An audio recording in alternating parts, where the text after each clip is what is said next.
Buenos días. Buenos días. Este es un trabajo para la clase de lectores y lecturas y el tema es agujeros negros, agujeros de gusano y se relaciona con viajes en el tiempo. Entonces, bueno, me gustaría que comenzara presentándose.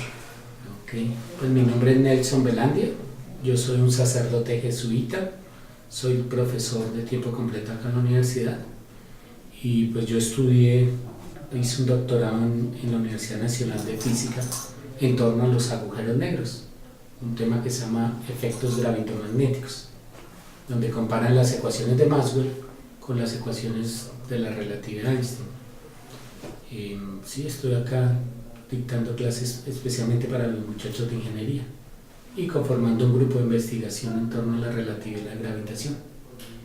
Bueno, entonces comencemos con las preguntas. Sí, pues en primer lugar tú nombraste a Maxwell. ¿Nos podrías explicar en qué consiste la teoría de él? Bueno, Maxwell fue uno de los físicos importantes que recogió tanto el campo eléctrico como el campo magnético. Entonces, él quiere formular en solo 4 fórmulas qué pasa con todos estos fenómenos eléctricos y magnéticos. Realmente es más complejo porque él va a tomar de otros autores como Gauss, como Faraday, como Coulomb, pero la magia de él es haber sintetizado en 4 fórmulas qué pasa con eso del electrón y qué pasa con el campo magnético. Bueno, ¿podría definir qué es un agujero negro? Bueno, los agujeros negros realmente los plantearon desde el siglo XVIII, 1700, algo ya un físico hablaba, así como hay materia que nosotros podemos ver, tocar, conformar, no habría también otra materia oscura que uno no pudiera atrapar ni tomar. Entonces, digamos, el que hace después la física de todo esto es Stephen Hawking, que me imagino es muy famoso, su enfermedad, etc. Y él lo que va a plantear, resulta que las estrellas, ellas tienen una evolución, tienen un periodo de crecimiento. Nuestro Sol, por ejemplo, él va a tratar de crecer buscando helio e hidrógeno en el universo, porque ya como está quemando a cada rato, pero simultáneamente como está quemando, se está produciendo también un campo gravitacional. Entonces el Sol está entre una lucha entre buscar helio y hidrógeno afuera y también conformando elementos que hacen que se vuelva más pesada la estrella. Hay un momento en que la masa va creciendo hasta formar una estrella que llaman supernovas, y esas las han detectado en el universo y son las famosas cuando dicen que nace una estrella. Llega un momento en que ella crece, pero es tanta la fuerza gravitacional que se colapsa, y resulta que hay 3 modos donde la estrella puede llegar en su última etapa de formación. Una es una enana blanca, que es una piedra incandescente, pues una piedra es de dimensiones de kilómetros, o una estrella de neutrones, o sea, todas sus partículas son solamente como un polvo cósmico, o un agujero negro. Entonces, el agujero negro es porque es una masa muy grande y hace que el campo gravitacional pues sea también muy grande. Nosotros estamos acostumbrados, nuestro campo gravitacional es de 9.8. Imagino que en las clases de física a ustedes les enseñaron que las cosas caen porque hay un campo gravitacional. Resulta que en un agujero negro es tan grande que ni la luz puede salir. Ahí se lo representan, si se pudiese, un observador dentro del agujero negro pusiera una linterna para alumbrar hacia afuera, es tanto el campo gravitacional que el rayito de luz se devuelve. Rebota. Se lo traga el agujero, como si fuera un sifón en 3 dimensiones. Entonces la persona, el observador que está afuera, él no alcanza a ver nada allá, porque no hay materia que salga, toda se la está tragando. Entonces, ¿cómo descubren que hay un agujero negro? Y es porque en algo que apareció en el universo empieza a salir rayos gamas, que son rayos más pequeños, que no se detectan con cualquier instrumento de medida, pero que están ahí.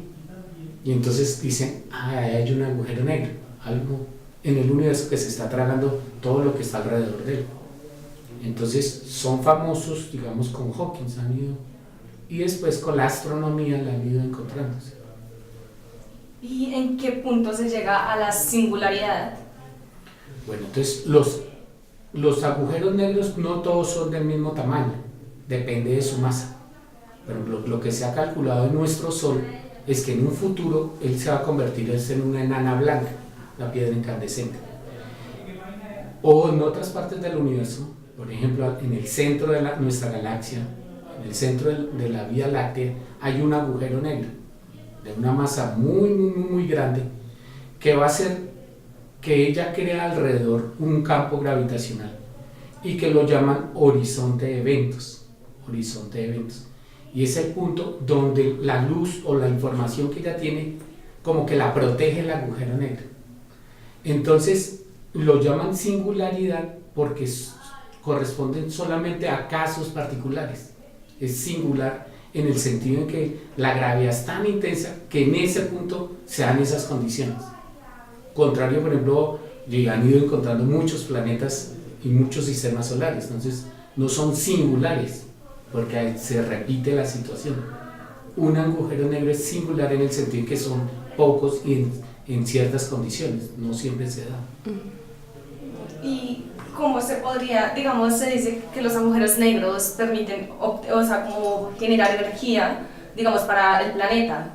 Esto se podría como poner en funcionamiento, pues en el caso de la Tierra, del planeta Tierra.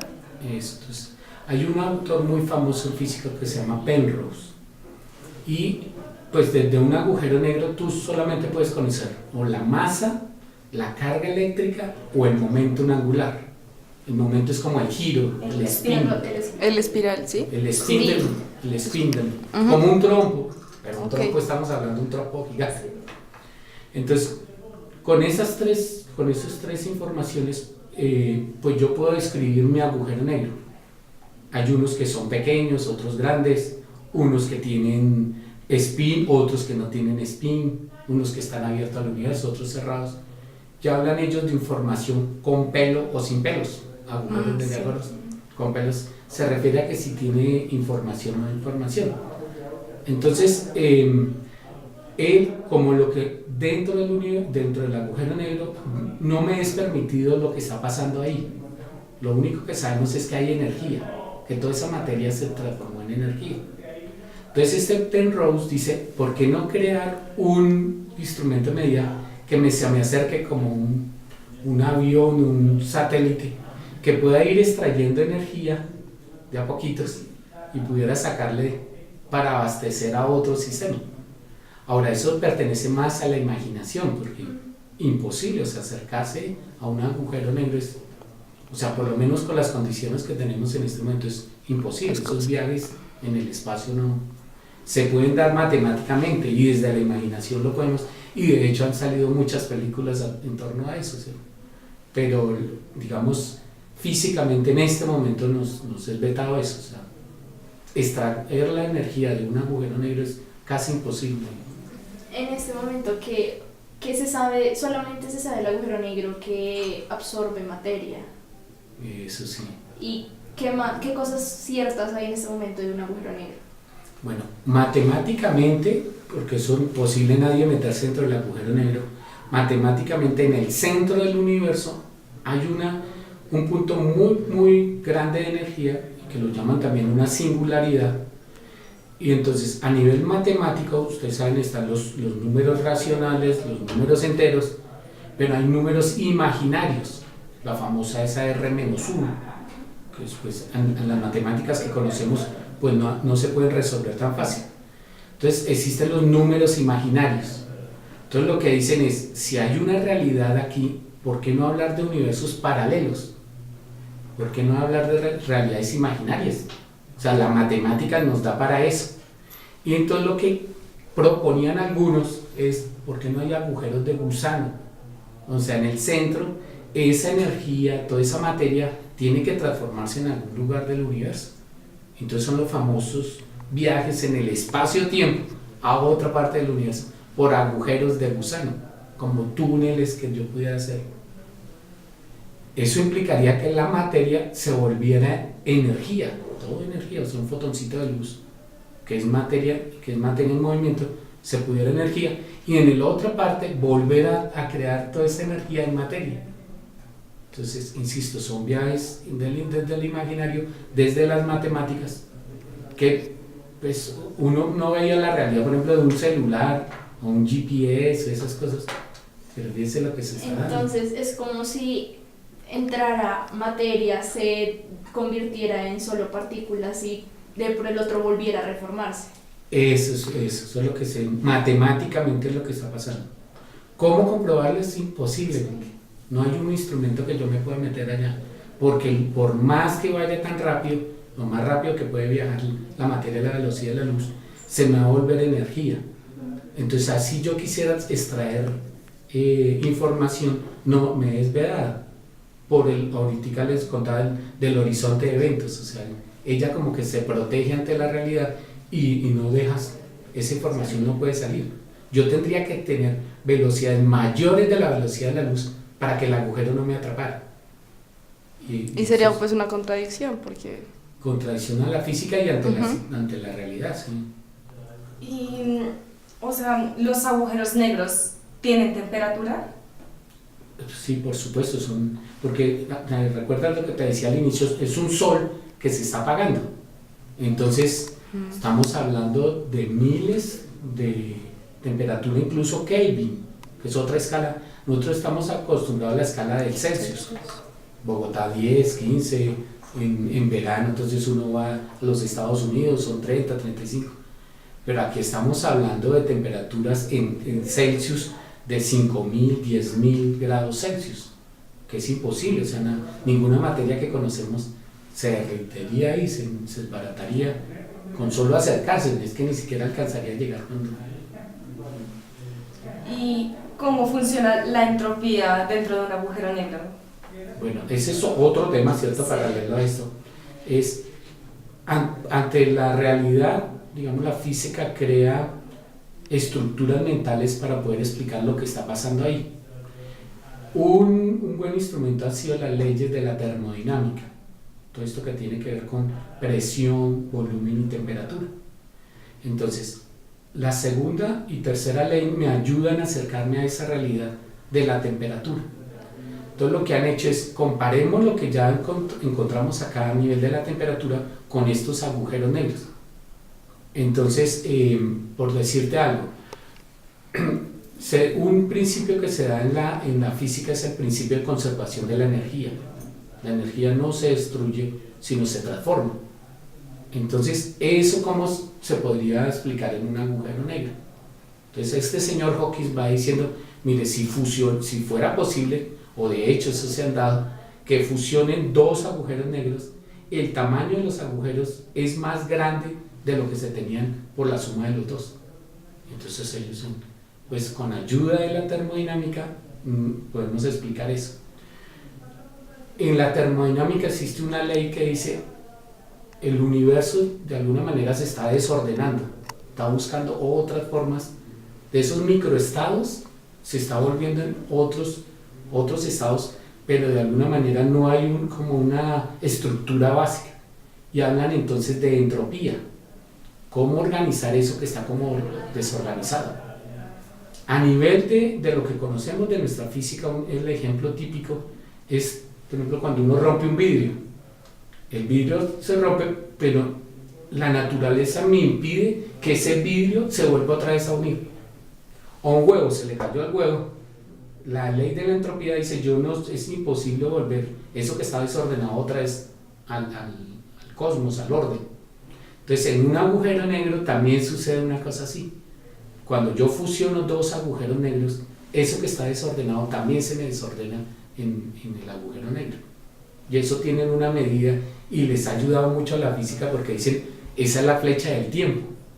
O sea, ¿cómo saber que eso que estamos haciendo, esta entrevista, no se dio en el pasado? Entonces lo que dicen, no, es que la ley de la entropía me dice, es que hay una ley, es imposible devolvernos en el tiempo, porque ahí es un desorden. O sea, todo esto que está ordenado se está desordenando, no se está desordenando. Entonces, digamos, hay una analogía, ¿no? Bueno, ¿y qué papel juega el tiempo? O sea, ¿cómo sería el tiempo en un agujero negro? Bueno, uno de los aciertos que ha ido consiguiendo la física es poder unir el espacio y el tiempo. Con Newton y en las clases que uno recibió en física del bachillerato, a uno le separaban el espacio cartesiano, ancho, alto, y el tiempo era otra cosa. O sea, yo podía, este ciclista de este punto a esto demoró tanto tiempo. Con Einstein, con la teoría de la relatividad, se encontró que el tiempo y el espacio es una unidad. Espacio-tiempo son, ¿sí? Entonces, cuando yo estoy refiriendo a una posición, pues claro, uno está acostumbrado a decirnos que es tal hora y es la hora de Colombia, y pongámonos de acuerdo, 10:15, 10:20, y es toda la hora de Colombia. Pero resulta que al sincronizar relojes estamos en tiempos diferentes. O sea, yo puedo decirte, mire, son las 10:19, pero de aquí a que viaja tu reloj esa información, ya no son las 10:19, sino 10:19 y yo no sé, 10 millonésimas de segundo, aquí hay una diferencia. Entonces, mi espacio-tiempo es relativo a mi punto de referencia. Entonces, en un agujero negro, esa misma estructura la quieren llevar allá. Entonces, una cosa es el observador que está dentro del agujero negro, el que mide el espacio-tiempo allá. Otro es el que está alrededor del agujero negro a cierta velocidad. Y otro el que está muy lejos del agujero. Entonces, por eso se vuelve relatividad, porque es relativo a su punto de vista. Entonces, cuando quieren medir el espacio y el tiempo en un agujero negro, hay que preguntarse desde qué observador. El que está dentro del agujero, el que está dándole vueltas alrededor de él, o el que está lejos. Y antes de la teoría de la relatividad de Einstein estaba la teoría de la relatividad galileana, creo que es. Sí, es. Y la de Lorentz. ¿Me puedes explicar en qué consiste? Bueno, el mismo Galileo Galilei descubrió, desafortunadamente con medios de la guerra, que una cosa es mi posición aquí con velocidad constante y otra el que estoy observando con otra velocidad. Entonces, si yo quería mandar una bola de cañón para poderle tumbar allá la vela al otro, yo tenía que ser capaces de calcular, de acuerdo a esa velocidad, cuál sería mi velocidad del cañón para que le pudiera pegar exactamente, si no le podía dar desfasado, ¿cierto? Ese mismo ejemplo lo llevó Einstein con trenes. No sé si ustedes saben, el pobre le tocó trabajar allá en una pendiente en Suiza, y él medía tiempos de trenes, que todos los relojitos estuvieran sincronizados, que llegaran, etc. Entonces se le ocurrió con los ojos de la imaginación, ¿por qué no coger un tren de 1 kilómetro de distancia? 1 kilómetro ya es súper grande. Y aquí hay un observador en toda la mitad, con un sistema que él pudiera ver los dos puertas simultáneamente. O sea, que estuviera fijo y con dos, yo qué sé, espejos, ya eso ya sería arquitectura, como crear ese instrumento. Y entonces habrían dos observadores, uno en el tren y otro que está en la estación del tren. Resulta que el que está en el tren manda 2 fotones de luz, vamos a suponer por ahora 2 peloticas o 2 onditas, que van a la puerta que viene allá y la puerta delantera. El que está acá ¿cómo se llama? En la estación del tren, él ve que salen simultáneamente y que en algún momento tocan los fotones de luz y las puertas se abren automáticamente con el fotón de luz. Lo que pasa con el láser cuando uno pasa por un ascensor y que se le cierre la puerta, lo mismo el experimento sería, mandemos estos 2 para abrir. Cuando lleguen se abre. Se van a... Pero resulta que el que está aquí en el tren, él viaja casi a la velocidad de la luz. Un experimento imaginario, porque eso en la realidad es imposible. Pero vamos a imaginar, él está aquí. Claro, si él va casi a la velocidad de la luz, el fotoncito que va aquí adelante, como se le está yendo la puerta, pues resulta que le cuesta más ir hasta allá para abrir la puerta delantera. Mientras que el que está acá atrás, se le está acercando la puerta al fotoncito de luz. Entonces, para el que está dentro del tren, él va a ver que las puertas, la de atrás se le abre primero y esta después. Mientras que el que está acá, que está viendo la misma realidad, él ve que las 2 puertas se le abren simultáneamente. Entonces, ante una realidad depende, otra vez insisto, del observador, de cómo está midiendo esos. Sí, entonces una cosa es la relatividad galileana, que él pensó en velocidades cercanas a las nuestras, 300, 400, un avión de 800 kilómetros. Imagino ustedes han experimentado que uno va en el avión y uno siente que es que las montañas son las que le están moviendo, porque uno va a velocidad constante, no cambia la velocidad. Pero en los experimentos de Einstein, que es la relatividad especial, está pensando es en fotones de luz, o sea, velocidades casi cercanas a la velocidad de la luz, desde la imaginación, porque eso en la realidad es casi imposible hacerlo. Y la relatividad de Lorentz, creo que es. Ah, sí, Eso también, o sea, ¿me lo puedes explicar? Lo que pasa es, bueno, a veces nosotros estamos acostumbrados que la física se construyen así con grandes físicos y como que estuvieran solos, pero en esa época era la comunidad científica, o sea, ellos estaban intercambiando sus conocimientos y a través de las clases y de los artículos de revistas, ¿no? Ya había también simultáneamente un físico que estaba también metido en todos estos problemas que se llamaba Lorentz, también que conocía a Maxwell, y a toda esta gente, es que era un ambiente ahí. Lorentz va a conseguir a través de las matemáticas como plantear matemáticamente eso que les estaba explicando del tren. ¿Cómo explicar que yo desde mi realidad estoy viendo que las dos puertas se me abren simultáneamente, mientras que al que está en el tren una se le abre primero en la otra? Entonces él encuentra una formulita que llama la contracción de Lorentz, y es que ante la realidad, para el que va en el tren viajando casi a la velocidad de la luz, la realidad se le reduce y el tiempo también le cambia, o sea, la medición de tiempo ya no es la misma. Entonces eso había que plantearle matemáticamente, porque eso lo estaba imaginando y dice uno, uy, eso es cierto, pero yo cómo hago las formulitas. Entonces Lorentz aporta su famosa, hay una raíz de 1 menos la velocidad sobre c al cuadrado, no sé si a meterle formulitas C es la velocidad de la luz. la velocidad de la luz, que significa celerity, que es en latín, pues velocidad, había que ponerle un nombre, entonces a él le puso la C, entonces pongamos la C para la velocidad de la luz. Entonces claro, como es raíz de 1 menos la velocidad que conocemos sobre la velocidad de la luz, pues como la velocidad de la luz es muy muy grande con respecto, eso es casi cero, entonces 1 menos 0 pues 1, por eso a nosotros nuestras realidades no nos cambian. Cuando es una velocidad cercana a la velocidad de la luz, eso sí se vuelve importante. Eso es el tal Lorentz, ¿no? Después en la electrodinámica también va a aportar a través de una fuerza que se llama la fuerza de Lorentz, donde coge el campo eléctrico y el campo magnético y lo sintetiza en una sola formulita, que le va a servir después a Maxwell. Entonces fíjate que es una cadena, es una comunidad científica que está creando conocimiento. Yo tengo una duda, pues había dicho que los viajes hacia el como en el tiempo, pero hacia el pasado son imposibles.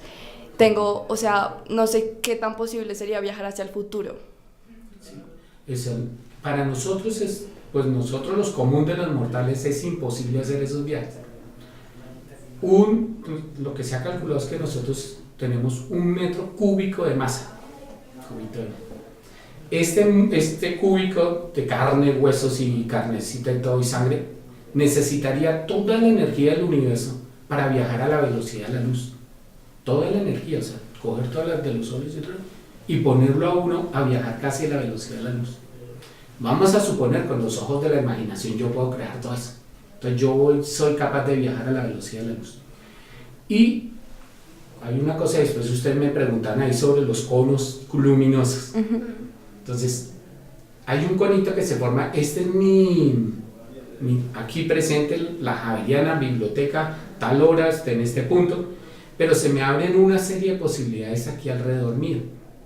¿Qué estará pasando allí en la cafetería? ¿Qué está pasando en la Facultad de Ciencias, en la séptima? Entonces, a nivel del espacio se dan muchos, pero a nivel del tiempo, fíjense que se va abriendo mucho. Esta cota de los conitos, esto es la velocidad de la luz, o el inverso de la velocidad de la luz. Entonces, si yo quisiera viajar en el pasado, yo tendría que romper este conito y pasarme a este lado, a velocidades mayores de la velocidad de la luz. Eso es imposible. Lo llaman los taquiones. Un taquión es que va más allá de la velocidad de la luz. El tacómetro en los carros, que mide la velocidad. Vamos a suponer que sí. Hay un autor ahí, JJ Benítez, que él habla que puede viajar y que fue a la última cena con Jesús y vamos a suponer que hiciéramos todo esto, pero fíjense que al llegar allá al pasado, allá a la última cena, yo llego es como fotón de luz, o sea, viajaría a la velocidad de la luz, lo que habría de una estela o de azul si se está alejando, o de de rojo si se está alejando o de azul si se está acercando. Pero yo no podría atrapar la información. Vamos a suponer que sí la pudo atrapar el fotoncito de luz. ¿Yo cómo hago para volver a traer la información del pasado para el... Es imposible, o sea, un viaje en el futuro, en el pasado, con este tipo de materia no se podría dar. O sea que no viajaríamos como tal, como materia, sino como partículas, por decirlo así. Eso, exactamente. Y esas partículas, como viajan a la velocidad de la luz, ¿yo cómo después las colecto? O sea, vamos a desbaratar nuestro cuerpo. Cuánticamente se podría hacer. O sea, las partículas toman, y listo, las puedo conseguir, que es lo que a esos viajes de Star Trek, que yo creo que de pronto puede ser ese futuro que la materia está aquí y la pueden pasar allá por otro lado. Como teletransportando. Teletransportando toda esta materia, pero para poderla coger allá, como eso va a la velocidad de la luz, toda esa información, ¿yo cómo consigo otra vez? Y Ponerla otra vez en mi cuerpo.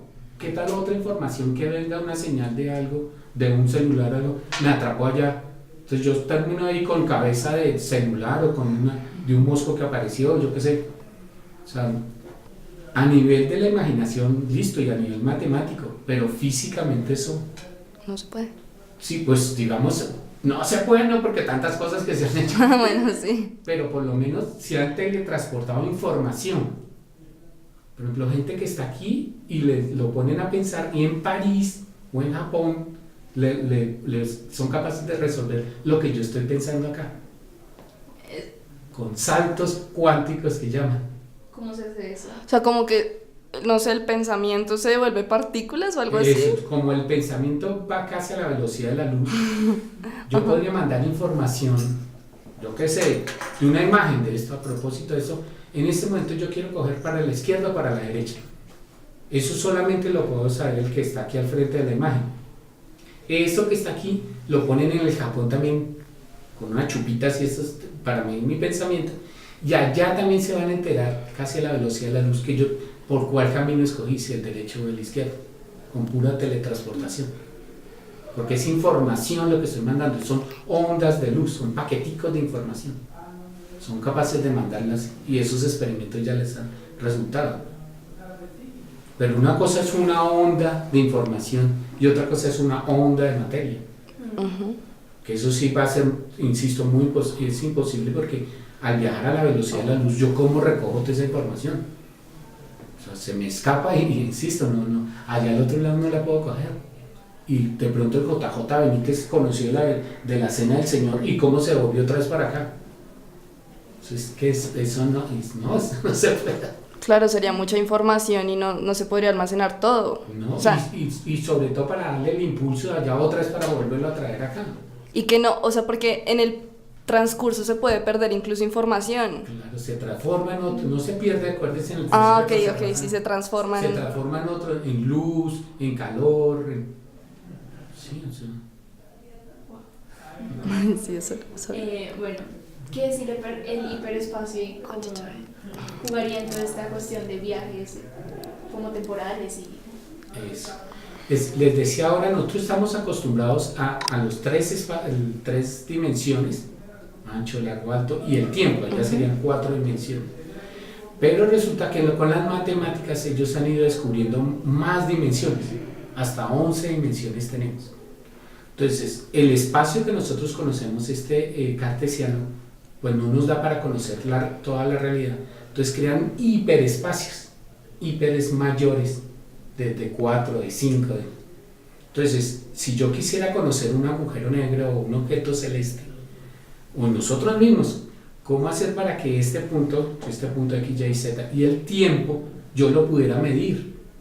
Porque nuestra realidad no nos da, o sea, nosotros somos de 4 dimensiones, pero hablar de una quinta o sexta dimensión, no sé si ustedes vieron Los Simpsons, sí. Dicen que uno de los que asesora a Los Simpsons es un astrofísico, y hubo un capítulo en el que los Simpsons aparecen en 2 dimensiones, la pantalla del televisor pertenece a 2 dimensiones, y hubo un momento en que él cayó en un hueco allá, a una tercera dimensión, no sé si se acuerdan, y él gritaba desde allá, ¡ey, miren acá, que no sé qué! Y ellos, incluso sacó el policía y empezó a disparar. Sí. esa imagen realmente es de Einstein. Él se creó ese, y él habla de planilandia. Imagínense en esto plano, las personas están planitas, están todas, y ellas pueden andar para un lado, para el otro, para arriba. Pero ellos no conocen la realidad de arriba ni la de arriba. Entonces uno desde la tercera dimensión le gritaría, mire para arriba. Y él, ¿para arriba para dónde? Si mi realidad es de planilandia. O aquí mira abajo. Imposible. Entonces un interespacio sería una persona, bueno, un observador desde una quinta, sexta, no sé qué dimensión, mire para yo no sé qué, chuchuflí. ¿Dónde es chuchuflí si yo no tengo más realidad que esa? Entonces, digamos que este espacio-tiempo nos condiciona también la manera de ver la realidad. Pero con las matemáticas yo sí puedo crear otros hiperespacios que me den cuenta de lo otro. ¿Qué papel juega la teoría de cuerdas en el hiperespacio? Entonces, les decía ahora, la física como que trata de crear esquemas para poder... Lo que hay encontrando a nivel de física de partículas es que las partículas no son solamente materia, sino onda. Ustedes ya han escuchado eso, la dualidad entre onda y partícula. Un fotón de luz no es solamente una onda como las ondas de mar, sino también son peloticas. Para nosotros como que esa doble realidad es medio complicada. Entonces dijeron, ve, porque en una cuerda, ella, fíjense que ya tiene longitud de onda, se puede elongar, estirar, puede dar. Entonces crean una teoría de cuerdas para explicar esa realidad que es tan compleja, que es de peloticas y cuerdas. Entonces si yo uno varias cuerditas, fíjense que se me da una realidad, y por eso hablan teoría de membranas, o la teoría M. O si yo de esa longitud de onda solamente tomo un pedacito, entonces hablan la teoría D, que es solamente una longitud de ondas o un periodo nomás. Entonces la teoría de ondas es más como una manera de acercarse a la realidad para explicar algo tan complejo que desde nuestra realidad no podemos responder, que es que la realidad son corpúsculos y son ondas a la vez. Eso es la teoría de las cuerdas. ¿Qué científico planteó esa teoría de la dualidad? Y se me fue ahorita el nombre, pero Heisenberg.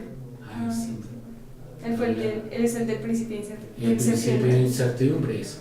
Precisamente, ¿qué es incierto? Porque no. ¿Cómo es que yo, cogen un cañón y le tomo, o sea, yo, como si, vamos a suponer una ametralladora, salen las bolitas. Ella saldría y en una pantalla ya, al registrarla, yo debería ver era como una línea y resulta que ellos ven es una onda en el centro mayor y después se les reducen unas onditas más pequeñitas.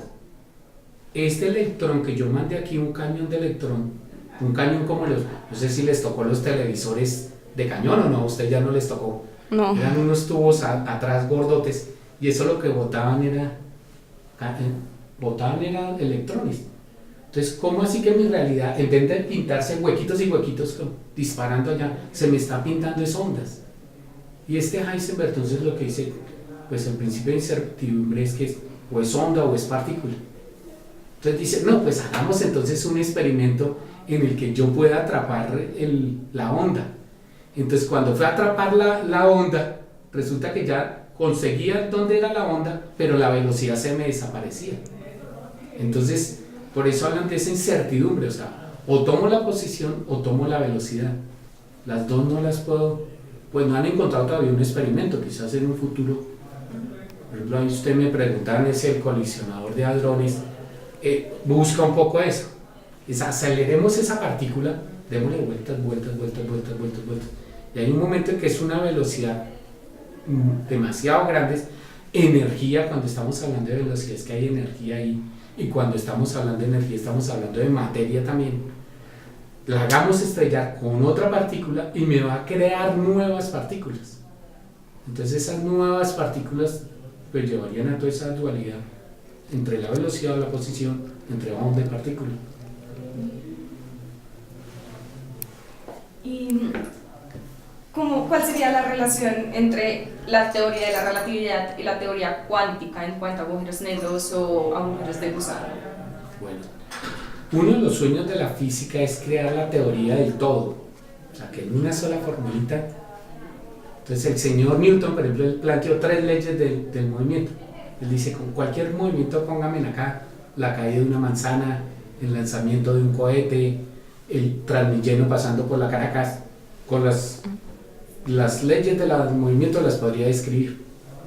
Pero se empezaron a meter allá a nivel de las partículas, a nivel del núcleo, y encontraron que la materia se comportaba era por cantidades, por eso cuánto, mecánica cuántica.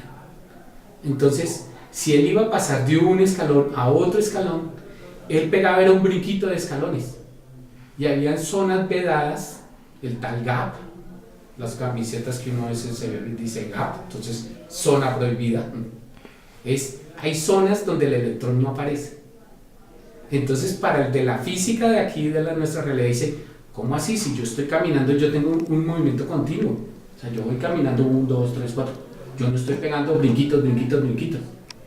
Entonces, ante esa realidad, crearon otro instrumento para poder analizar y lo llamaron mecánica cuántica. Respondamos ante esta realidad con estas matemáticas. Pero resulta que las matemáticas de Einstein, la relatividad general acá, no le pegaban con esto. Por ejemplo, para la mecánica cuántica ellos necesitan un observador. El ejemplo típico es, hay un árbol en Alemania, se cayó en este momento en Alemania, tiene que haber un observador que esté dando cuenta de lo que está pasando. Para el físico relativista dice, no importa que lo haya observado o no, la realidad sí es que se cayó. Es primera diferencia acá. Segunda, esto es a nivel de, estoy hablando de 10 a la menos 35. Las distancias. En cambio aquí estoy hablando de distancias de años luz. Entonces hay físicos que han tratado de pegar esto, que le llaman la gravedad cuántica o electrodinámica cuántica o gravedad cromática. Ahora le hablo de los colores. Es como pegar estas dos realidades. Entonces dijeron, ve, si un agujero negro toma toda la materia que es a nivel macro y me la está volviendo partículas, el agujero negro es un buen laboratorio para poder explicar la mecánica cuántica y la relatividad general. Entonces hay gente que le está trabajando, sobre todo a nivel de matemáticas, en esa realidad. El problema es que yo no puedo meterme allá para hacer experimentos. O sea, ¿cómo pego esa realidad de lo cuántico, lo pequeñito, con lo grande en una sola? A el que haga eso hay el premio Nobel.